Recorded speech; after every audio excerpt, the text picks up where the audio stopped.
Most developers skip the caption element, but it's one of the simplest ways to make your HTML tables more accessible and user-friendly. The caption element provides a title or description for a table.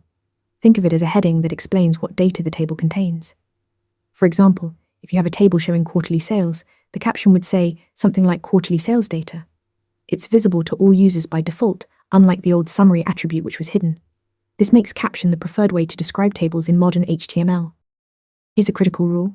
Caption must be the very first child element inside the table tag. Put it right after the opening table tag, before any thread, body, or tre elements. If you place it anywhere else, it won't work correctly and browsers will display it improperly.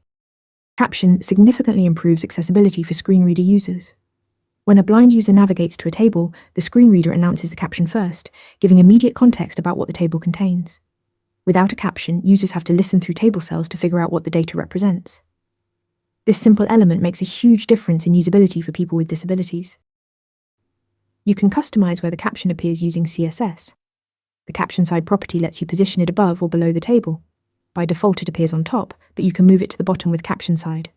Bottom. You can also style the caption like any other HTML element, with colors, fonts, and spacing. Remember, caption gives your table a visible, accessible title that helps everyone understand your data. Always make it the first child of the table element. Practice using caption elements to build better, more accessible web pages. Want to get better at answering questions like this? With Interview Mentor, you practice real interview questions out loud. You get personalized feedback and a grade on every answer, and you can track your improvement over time.